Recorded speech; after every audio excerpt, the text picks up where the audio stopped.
Welcome to Leadership Forward, where you'll meet Arizonans with innovative answers to our state's greatest challenges. I'm Dawn Wallace from the Arizona Center for Civic Leadership at the Flinn Foundation. Well, I'm really happy today to have my first elected official on the podcast, someone I have known and respected for a really long time, and I'm really excited about our conversation on topics that I'll admit I am about an inch deep and not really a mile long. She's also a 2011 Flinn-Brown Fellow, and I very excited to have Corporation Commissioner Marquez Peterson here with us today on Leadership Forward. So welcome. Thank you, Dawn. Our podcast. So honored to be your first elected official. You are Who knew? Absolutely. And that's a distinction amongst our fellowship, right? We have a lot of really wonderful elected officials from, our newest congressman to school boards members. But I am so happy that you're here. I want to just share a little bit about your background, although I think many people in our world know your history. You were appointed to the Corporation Commission in 2019 by someone we know in common, my former boss, but you were elected to that office in 2020. And immediately after being elected and sworn in, you were also chosen as the chair by 2 Republicans and 2 Democrats, if I remember correctly. Right. And I'm going to put a pin in that because we're going to come back and talk about how Flinn-Brown-esque that is, that you are known, really in our industry as being a bridge builder and have this great reputation. But along with that, you were also the first Latina to be elected into statewide office, Latina woman to be elected into statewide office. Which is shocking that took to 2019. When I was appointed, I was the first Latina to serve statewide. Well, which was surprising. It took so long, but yes, what an honor. And you've been a pioneer because we've seen more and more women, Latina women come into elected office. But yes, how wonderful that was the case. But you did come into elected office through a really notable private sector business career. You were an entrepreneur, and you served as the president and CEO of the Tucson Hispanic Chamber for almost 11 years, if I recall. Almost 10 years. 10 years. And then the executive director of Greater Tucson Leadership. So you know a lot about the development of local leaders and civic leaders and all of that. So I want to just say, you are in statewide office, but as I've known you, you are very quintessential to Tucson, Southern Arizona. That is your background. It is where you were born. It was where you were raised. It's where you got your degree at the University of Arizona. You've raised a family. You've gotten married. You've had a career. Tell me what it is about Tucson that's so special and unique in our state. That is a good question. Well, it's an honor to be here. I've got to just start with that and love to talk through this podcast. It's exciting to participate with you. I grew up in Southern Arizona. My family's actually from Clifton, Morenci area, some mining community, but I went to school in Tucson, U of A, and so on, got married there, raised a family, as you mentioned. And I just think Southern Arizona is beautiful. I think it's a great place to live. And I'm very honored that I'm in a statewide role that I can still live in Tucson. So I was telling you before the podcast began that I just drove up here. I drive up and down the freeway. Can't wait till it's expanded to 3 lanes, but do a lot of that driving around the state. So it's an honor to serve statewide being from the Tucson area. And do you bring the perspective of Southern Arizona into the work that you do as the commission? Because if I recall, you're the only commissioner that's based outside the Phoenix area. Yes. So I think I certainly pay maybe a little more attention to issues going on with the water utilities we regulate, Tucson Electric Power. I'm very accessible. Folks see me around and can stop me and say, what's happening? Or can I show you my bill? And so I do see that. But I mean, as the 5 of us, because we're a 5-member elected board, serve the entire state. So whether we're in Prescott or Payson or Douglas or whatever, we are representing the commission.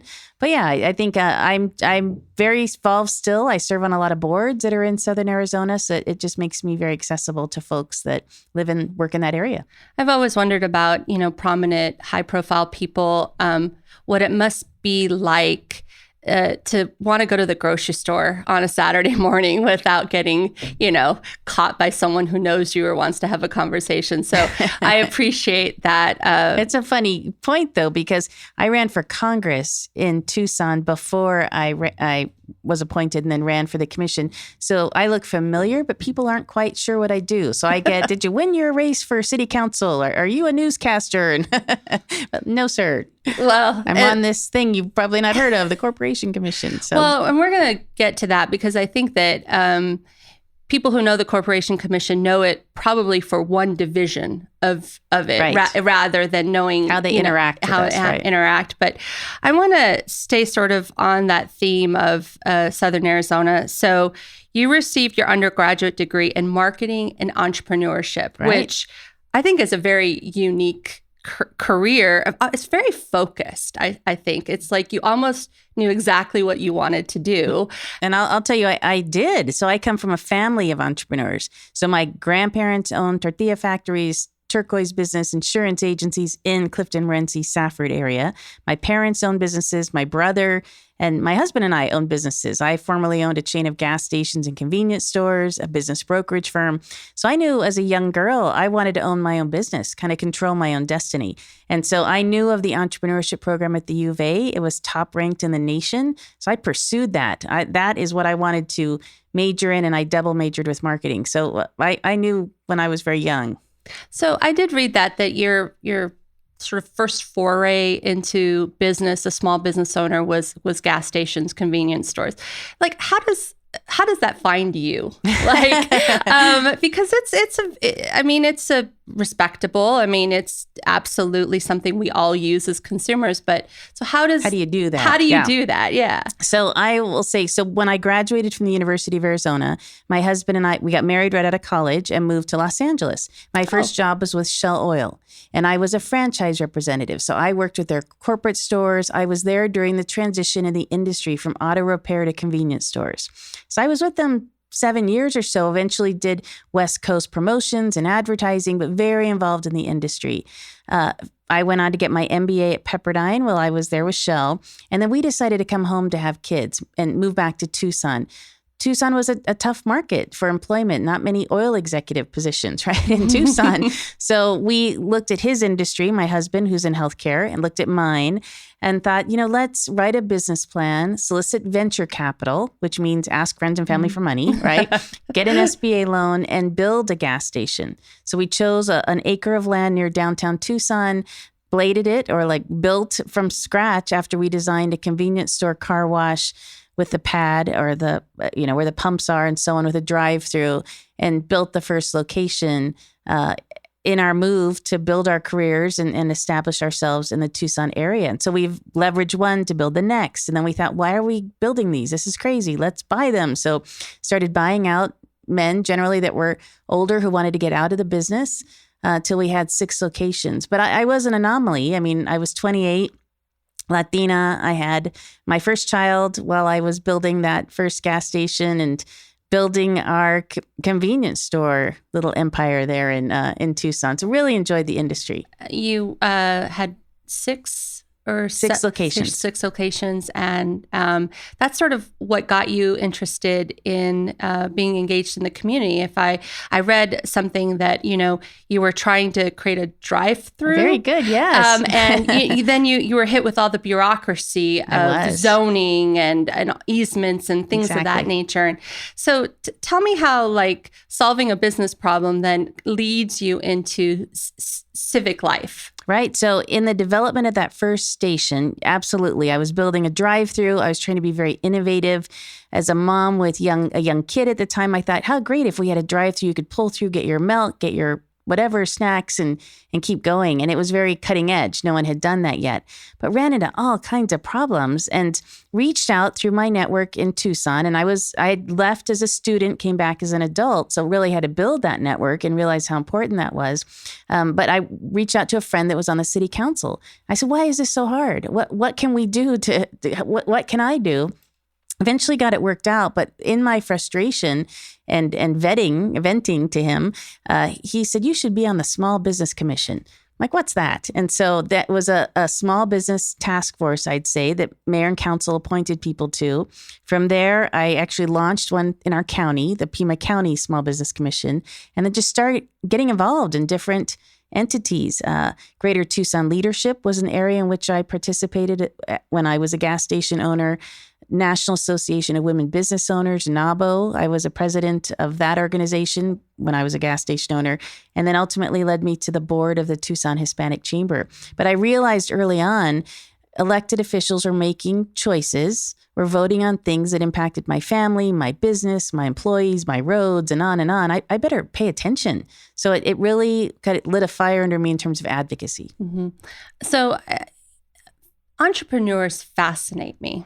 And they fascinate me like people who like roller coasters, because to me, it really is. It's entrepreneurs not only embrace risk, but they go looking for it to a certain degree, because it's yet another word for innovation or the power of ownership, right?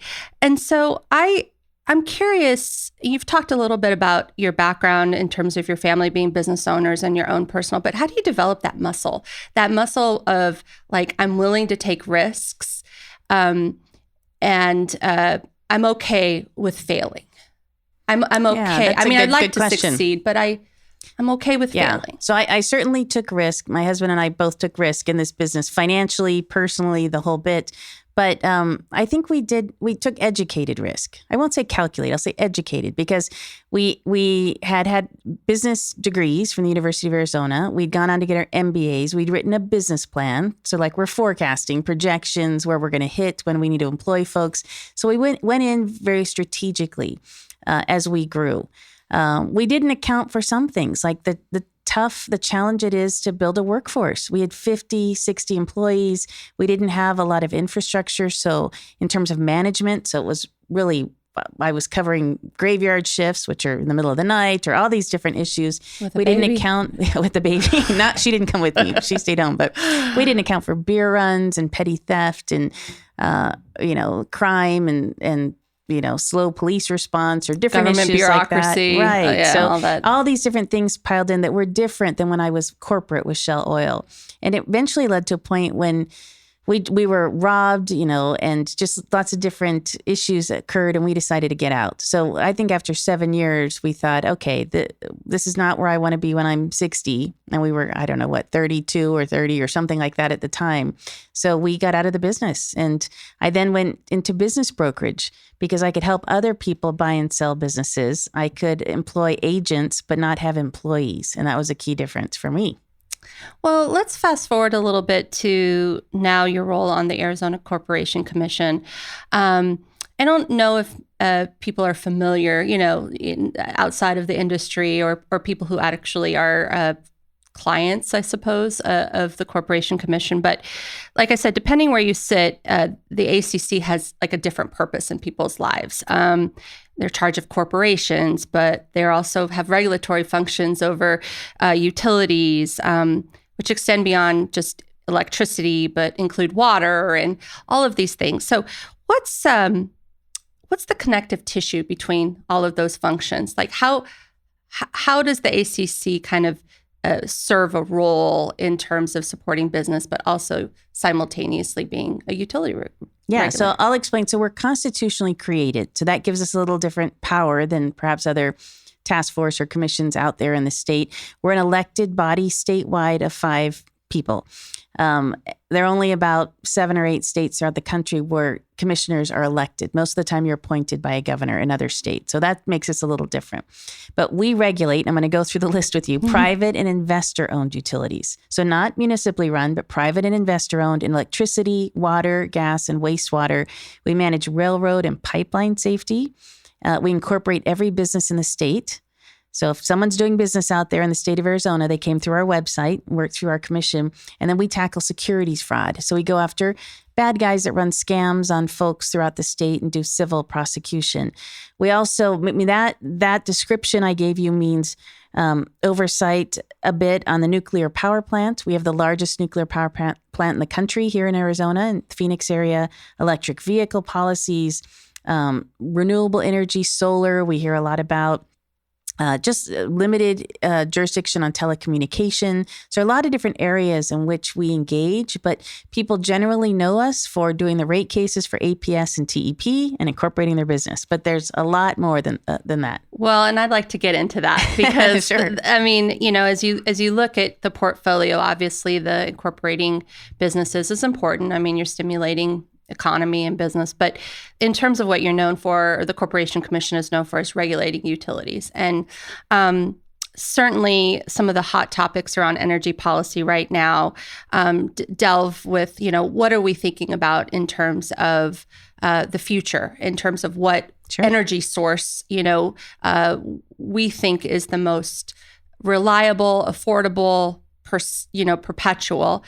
So I hope I'm not putting you on the spot, but can you tell me from your knowledge and your experience, as we think about Arizona 50 years from now, what should we be really thinking about in terms of energy? So if we look at today, our priority, my priority is one of the 5 commissioners, is energy reliability.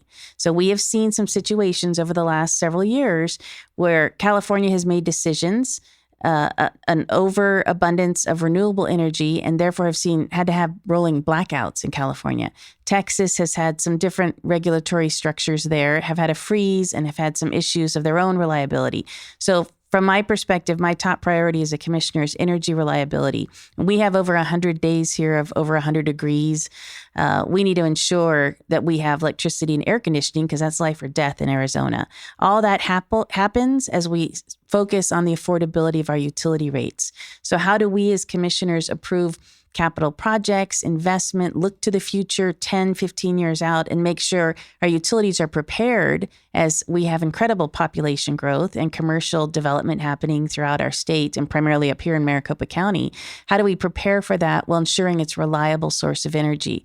We have a lot of debates. Folks that follow the commission know that we've debated for years, 4 years, in fact, whether we mandate a certain percentage of clean energy by a certain year.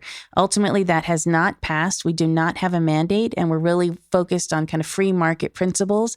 The big companies that are coming to Arizona are coming in requesting that. They are the customer from that commercial perspective, coming to APS or SRP and saying, you know, I'm Google or Microsoft or whoever it may be. I want zero carbon emissions. I want, 100% clean energy. And they're producing that based on what the customers want. On the flip side, you also have residential customers that want clean energy, but we need it at an affordable rate. It needs to be balanced, that whole discussion. So that's constantly kind of the tension we have within the commission. Well, so just to level set a little bit with our audience, can you talk about clean energy versus renewable energy and sort of where they intersect like a Venn diagram? I mean, and then obviously, nuclear falls into that. So can you just kind of level set for us? Absolutely. So renewable energy, solar and wind, as you're aware, Arizona dominant in solar. We could be we're doing more of that. You see a lot of utility scale solar growing. Wind energy is renewable. We aren't a real strong state for wind. We tend to buy that from New Mexico, comes over on the transmission lines. We have hydropower from our dams and also purchasing that from Northwest of the United States, Washington, Oregon. One of the greatest sources of clean energy we have is our nuclear power plant.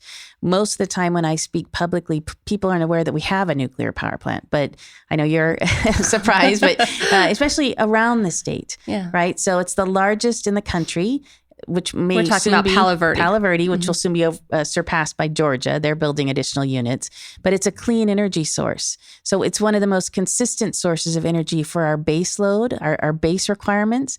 If you define energy, if you think of it this way, and probably no one does till you're on the commission or in front of us, is we have a steady demand for energy that we always need to cover. And then there are peak times for energy. When we know it's the hottest time of the day or the hottest time of the summer, our utilities need to prepare for that peak load, it's called. And so we utilize a combination. I'm using my hands and I realize this is a podcast, but imagine a pie, right? About 28% of that pie is natural gas. About 30% of that pie is nuclear energy. So that's a huge portion of our energy mix. About 27% is coal at this time. But because of federal regulations and EPA oversight and additional requirements they've provided, the utilities have decided they're going to close or shutter those coal plants by 2031, 2032. So we need to replace that, right? And with the remainder, about 15% or so being renewable energy. That is growing dramatically. The utilities, the renewable energy piece of that pie, have made commitments to have a certain percentage of their own internal goals based on their customer demand. We are the regulators ensuring, again, that they're making those decisions and it's affordable. Why do we exist? Is because these are monopolies, in essence. You didn't get a choice when you moved to your home, right? What electricity or gas company or water utility. Because they're monopolies, they need regulators in place, and that's what the role we play with the private investor-owned utilities. So I'm really surprised that pie you described, if you're not in, like you said, if you're not on the commission or appearing before you, you would never know the distribution of our energy sources. So I am really surprised that nuclear is such a big part. And I'm also very curious. I mean, I think those who hear about nuclear being probably our most reliable and maybe most affordable energy source. It is, yeah. That there used to be a stigma around it. And in some places there still is a significant stigma. Do you see, is that persisting or is that sort of the 3 Mile Island kind of, I think it is. I think your mother's or your grandmother's I think era? It's the past. I don't often hear it as I speak at chambers, Kiwanis, Rotaries, political clubs. I don't hear pushback on nuclear. In fact, there's a lot of excitement around the innovation and new technologies related to small modular nuclear reactors, micro reactors. Imagine you have a hurricane, not in Arizona, but somewhere else in the country, and you're able to roll in a nuclear reactor on a flatbed truck to plug into the grid to provide electricity. So much neat new technology. And I'm actually co-chairing a nuclear task force that are commissioners throughout the country and state energy offices, kind of on what can we do now? Because these small modular nuclear reactors aren't in our future for 10 plus years because they're not cost effective yet. What can we do now to kind of set the guardrails in place, ensure that we can develop this into the future of Arizona? And I know a lot of our commissioners are interested in that. Well, I'm so glad you brought that up because, because energy policy is not my wheelhouse, I kind of did a little reading up on it. And what I was surprised about is this notion of, they're called merchant power plants, where essentially, like you said, you put it in the back of a truck. I mean, it's a portable nuclear power plant. I mean, globally, that's being used in a lot of like third world countries. And the military uses them, right?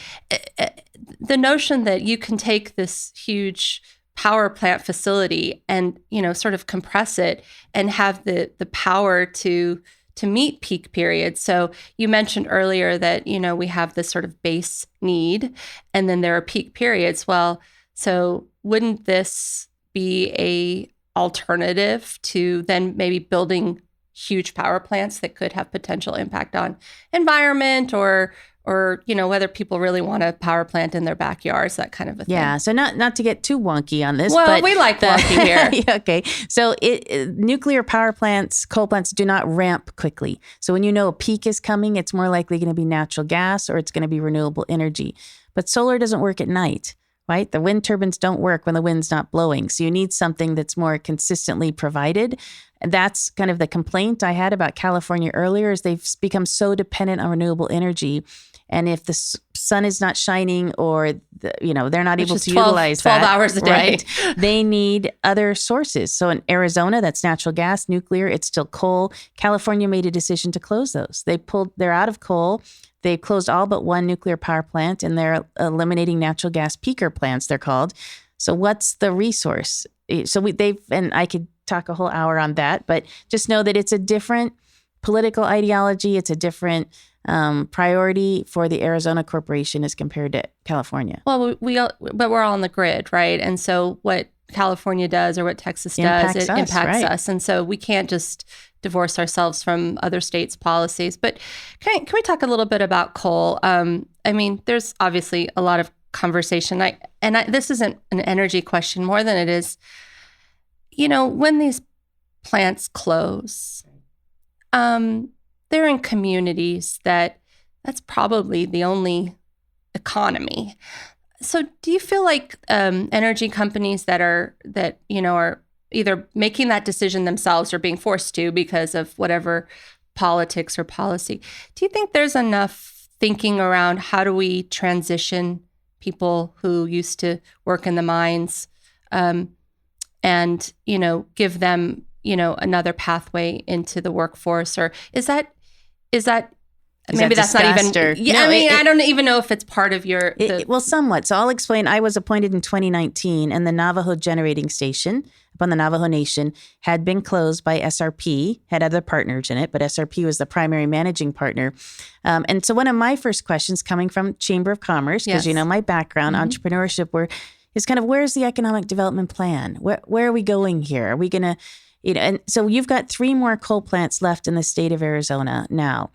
The communities, one of them Springerville, the mayor and council, they've all heard that by 2031, 2032, the utilities have determined, not by a mandate from the commission, but the utilities have determined they're exiting from coal. So we're now in 2024. What are we doing in preparation? The universities are engaged. The utilities are engaged. And what else could be placed at that plant facility so we don't have a ghost town in the future? What is that economic development plan? I know I myself, having an interest in this, have spoken to the Arizona Commerce Authority and made sure that I was talking to the communities. We've held town halls in those communities in the past. So there's a lot of conversation happening, but it's ultimately the community that would decide what kind of industry they want to embrace. And then there's a great asset, even with the coal plant closed, in the transmission lines that come from that facility. Oh, interesting. Because it's really hard to build transmission lines. And that's how you get the electricity from one part of the state to others. So should that be natural gas? Should it be nuclear? Should it be some other type of energy source? Because you've got that advantage of the transmission lines that exist. So that is part of the discussions at the Corporation Commission when we talk about sort of the pie slices either getting smaller or bigger, is okay, there is a day after for a lot of these communities, and what are we doing for them? And I think that's a very important part of the process, right, is to ensure that you hear stories about places in mostly the East where coal mines close and the community dies, and they're all mostly in rural communities. And in our case, Navajo is in tribal lands where it's already, a bit depressed in terms of socioeconomic opportunities. And I think it's an interesting question from a Flinn-Brown perspective too, because who should be leading this discussion? Yeah. Should it be the governor's office, the state legislators, the Corporation Commission, the private utility executives? Should it be the tribal community? Should it be mayor and council? What's the role of the universities? Is the Commerce Authority engaged from an economic development perspective? I mean, you've got lots of, how things are structured. That's a lot of different voices and engagement. Where should it come from? Who's leading that discussion, and who should pay for it? Flinn-Brown would say everybody should, because collaboration is the best. And having worked down at the Capitol, I know that the best ideas are only implementable if there's buy-in from everyone involved. And so that collaboration. But you actually gave me a wonderful opportunity here to pivot to the next thing I wanted to talk to you about, which was running for office, because you were elected in 2020. It's 2024, so you're running for office again. I am. I often hear from Flinn-Brown Fellows, because as you know, when the program was created, there was a desire by Jack Jewett, former legislator, and Nancy Welch, who ran the program before me.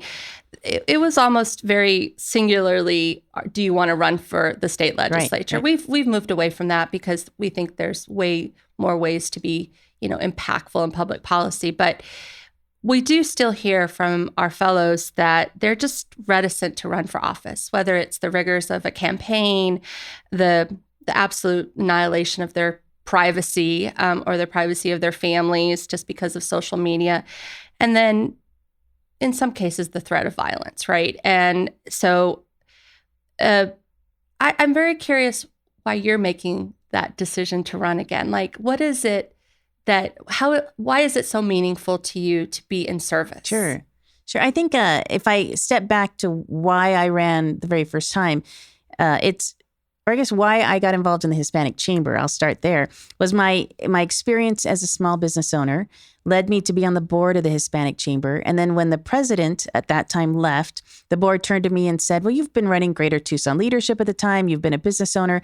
Will you take the reins of the Hispanic Chamber? So at that point, we had about 300 member businesses, and we grew it to 1,500 in a partnership with the Arizona Chamber of Commerce and Industry. And we're one of the largest chambers in the state at that point. And that was really led by focusing on how you grow and scale your business, how you survive. I'd had my own experiences through that. And then also the role that advocacy played. So I made a point as president of a chamber to know my local officials, my state, my federal, be a voice in their head related to small businesses, because that was my passion. Fast forward, Senator McSally, she was Congresswoman McSally at the time, decided to run for Senate. Her seat was going to open up. I knew timing was everything and thought, I think I'd like to serve. I'd like to continue being that voice and continue my advocacy in the Tucson market, because that's where her district was. So I sat down with her and said, what's it take? I've watched you for years. I know different folks. I'm very passionate about these particular issues. How do you run for Congress? I'd never run, not even for anything, student body, nothing like that. So she sat me down and drew me a little org chart, which I saved. And she said, okay, when you run, it's these issues, building your team. It's just like launching a business. You have to raise money. Unfortunately, money is a big part of this, right? Because you need to be able to pay the folks that are going to help you and assist you with this. And she also explained at the time that it was such a high-profile district. It was called CD2 at the time, and such a purple district. There was going to be a lot of funds thrown at this on either side. And so I jumped in. The minute the word got out, you have consultants coming out of every corner trying to help, get you to hire them. And so I created a spreadsheet, just try to treat it like another gas station, right? We're gonna plan this out. My brother was very helpful. My husband was very helpful, and was blessed to win the primary. Then in the general, had lots of money thrown at me from the other side. Really challenging. Lost the general to Ann Kirkpatrick down in CD2, and at that point decided to leave the chamber. I thought, I've been here almost 10 years. Time for me to do something else. Let someone else take the reins. And so I resigned from the chamber and decided to launch consulting. I would kind of put my feelers out there, see what I did Another next. gas station, where something was, where I was going to be led when Governor Ducey called and said, someone's leaving the commission. We'd like to appoint you to the commission. I said, absolutely, sir. Tell me where I can serve. But he knew me because I had been involved in when he was state treasurer, and certainly supported him as governor and politically and as the governor. So he knew my skills and my network and what I believed in. So I trusted him to think this is a good spot for me. And as long as I could live in Tucson, which I really enjoyed, and serve the entire state, I thought, okay, I'm going to do this. Well, and I don't think people realize, it's a statewide office, so you have to win in every county in the state, right? Yeah. And so running for this office as opposed to a local office means you've got to go to Mojave, you've got to go to Navajo, you've got to go. And I was going to point out, running for Congress, you raise $1.5–2 million, something like that, by asking people for money. That's usually the biggest hurdle that people face. Is they don't want to. It's so awkward, right? I don't want to ask, and so on. But beyond that, it's the scrutiny you're under, the microscope you're under when you run for Congress. We fast forward to running for commission. When the governor appointed me, I was told immediately, you've got to run statewide. And I thought, okay, what's this mean statewide? I had just done this in my community. It's a whole different ball of wax, right? It was, people don't know what the commission does, and it's hard to raise money traditionally. So you run as a clean elections candidate, because in the past, utilities had gotten involved in our campaigns, and which was horrible situations before I was there. So in order to stop that, and we had a code of ethics passed, we all run as clean elections candidates. But doing that, and then the global pandemic hit in the middle of campaign season, was a tough battle. But I just thought, I'm just going to outwork everybody. I'm going to go every community that will let me in, and every county I can speak at, and just talk to folks and use social media and digital marketing and everything I could to get support. Well, and that was my question. This is more of a leadership question, but there's a quote that says you can learn more from failure than you can from success. So, you did mention you ran for Congress and it didn't work out, but what did you learn from that experience that then you were able to parlay into a successful statewide? Your work ethic is phenomenal. And obviously your network is, but what were some of the nuances of campaigning and running that you learned that you then, maybe adjusted for a statewide? I think it was helpful because I'd run for Congress. I was on the radar, or people were aware of my name in the Maricopa County area. Most of the voters are here. There's a lot of influence and impact in Maricopa County. Not being from Maricopa County, that's usually a real disadvantage for anyone who runs if you're from one of the smaller counties around the state. So it helped that I think I had some name recognition and people knew that I had run a very good race. I worked really hard at running for Congress, and unfortunately it didn't work out for me, but I was going to apply the same things I learned to running statewide, kind of grassroots, as a clean elections candidate. And so I learned how to get organized, what kind of team I need to put around myself, the value of digital and online and social media marketing. I learned about my messaging. I learned about being succinct, walking into a room and someone says, you've got 2 minutes to talk, go. Or you've got 20 minutes to talk, go. And, so I'm doing that now in my current reelection campaign, but I had to learn that. And very valuable. This is still my first elected seat. This term I've won on the commission. It's been 4 years. First time I've served, and I've learned so much as a commissioner. Well, and I'm going to shift to Flinn-Brown a little bit. Sure. And you are actually, as you were talking, I'm like, I think she is our first and only statewide elected Flinn-Brown fellow, because we have... Is that true? We have a lot of legislators. Yeah. And then we have Congressman Siscomani from our first class, who's at the federal level. But I think that in our statewide office, you are the first, which is, I think, wonderful. You were in the second cohort of the first year in 2011. When you talk to people from your cohort, they will say it's the best cohort because all the mistakes of the first cohort were cleaned up in the second. But you're also, a couple of years ago, I think 2022, you received the network's sort of biggest award, and that's the Jack Jewett Award. And that award is given. Well, it's you're nominated by your fellows, and you're chosen by your fellows, which I think we have 437 really amazing people. And that was given to you because, you're engaged in the network. You exemplify the standards of Flinn-Brown, which is bridge building, consensus building, focused on policy, moving past partisanship, all the things that really make successful governing.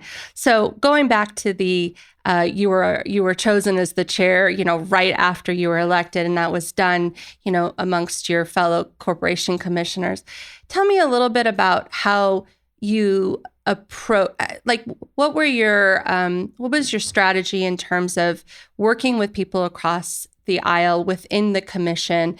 And as you've alluded to earlier, the issues around energy and utilities are political to some degree, ideological anyway. How did you get people from this party and this party to elect you chair? That's a good point. So I'll back into my experience running the Hispanic Chamber was very nonpartisan. It was, here's the issue. We're going to get to the business and focus on small business advocacy in that regard. So I worked with whoever was in power, in charge, and would move forward from that regard. Fast forward to the commission, I was shocked by the partisan nature and the fighting that occurred from the dais. I had not experienced that. I had not seen that in the past, even in our own mayor and council down in Tucson. So I think my attempt as an initial commissioner, certainly being appointed, was to respectfully agree to disagree. That sounds very basic, but that was not happening at the commission at the time. So in being elected chair by my fellow commissioners, my goal was to have a better working relationship with our state legislature, because we hadn't had one historically. A lot of debates and fighting going on there, having a respectful nature on the commission, on the dais, so that even if we don't agree, we're agreeing to disagree and moving on from there, and not calling names and headlines and all of that kind of stuff. So it sounds like a Flinn-Brown room, right? Yeah, where you agree to disagree, yes, but there's civility and sort of an empathy towards people's different positions and diverse ways of thought. Can I ask you, since this is a program that is intended to really showcase the value and impact of the Flinn-Brown Network, how has that helped you? Like your fellows, do you find that they are sources of knowledge, or do you find that collaboration or the camaraderie, or what is it about the network that's been useful to you enough where your fellows deemed you to be sort of the representative of what a Flinn-Brown fellow is? I think the network is very valuable. I've stayed engaged. I try to attend events that you host, whether it's fellow events or conferences or things of that nature, because to have those relationships around the state is really important. When I know someone is a Flinn-Brown fellow, I think, okay, they're probably going to, even if we're different parties, whatever it may be, they're going to be reasonable in their response to me and we can have a conversation.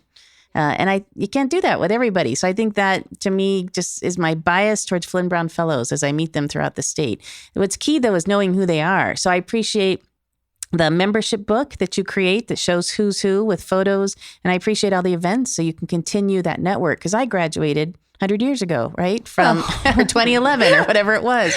Well, so how do I keep up with the current classes? So yeah. I really do try to attend. Well, and the pandemic I started during like March of 2020. So the pandemic kind of put us behind a little bit in terms of convening. But the power of the network is opportunities for people to sit down, have conversations, network, and so forth. So we do a lot of that. We also give you a beautiful piece of pottery. So when you walk into someone's office, that's true. You can tell a Flinn-Brown fellow and a variety of other things. But I'm so pleased that you agreed to do this. I'm so pleased that you were my first elected official. This has been a very stimulating conversation, one where I get to learn more about you, but I also learn about a policy topic that, I've always been curious about, but, never had an expert sitting across from me that was willing to explain to me the elementary concepts.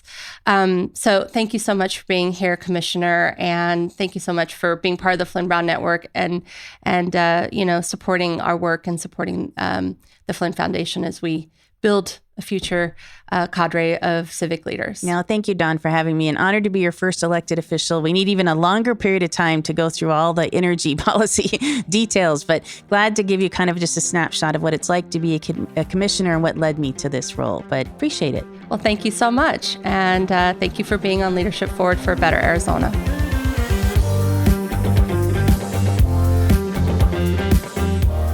That wraps up this episode of Leadership Forward. You can find out more about the work of the Arizona Center for Civic Leadership at our website, azcivicleadership.org.